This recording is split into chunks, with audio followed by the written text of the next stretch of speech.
সাভারে চলছে শেষ মুহূর্তের প্রচারণা। পৌরসভা এলাকায় বিএনপির পক্ষে চলছে গণসংযোগ। আর এ নিয়ে বিস্তারিত জানাতে যুক্ত আছেন সহকর্মী হুমায়ুন কবির। হুমায়ুন, প্রচারণা কেমন চলছে, বিস্তারিত জানাবেন।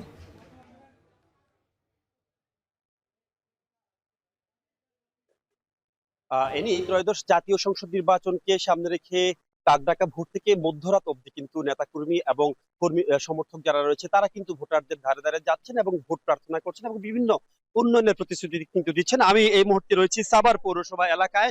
সেখানে কিন্তু তারা বিভিন্ন পৌরসভা এলাকায় তারা আসলে ভোট প্রার্থনা করছেন, বিভিন্ন জায়গায় বিভিন্ন রকমের প্রতিশ্রুতি দিচ্ছেন এবং আমরা দেখতে পাচ্ছি যে ঢাকা জেলা বিএনপির যুগ্ম সম্পাদক খুরশিদ আলমের নেতৃত্বে মূলত এখানে একটি আহ, গণসংযোগ চলছে।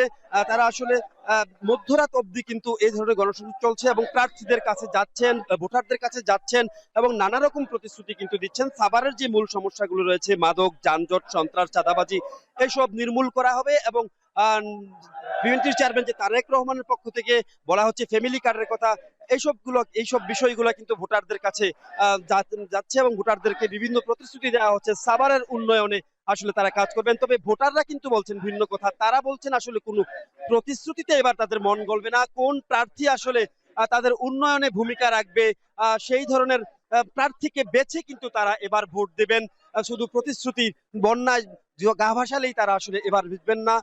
তারা আসলে কোন রকমের প্রতিশ্রুতিতে বিশ্বাসী নয়। এবার কারা আসলে আম, প্রকৃত অর্থে আম, কারা প্রকৃত অর্থে জনকল্যাণে কাজ করবেন, সাভারের উন্নয়নে কাজ করবেন, সেই রকম প্রার্থী তারা বেছে নেবেন। আসলে যেমন বলছিলাম, 7 লাখের উপরে কিন্তু এই সাভার আসনে ভোটার রয়েছে এবং 12 তারিখ নির্বাচনকে ঘিরে কিন্তু পুরোপুরি প্রস্তুত রয়েছে এবং সাভারের মানুষ সাভার থেকে যুক্ত ছিলেন হুমায়ুন কবির।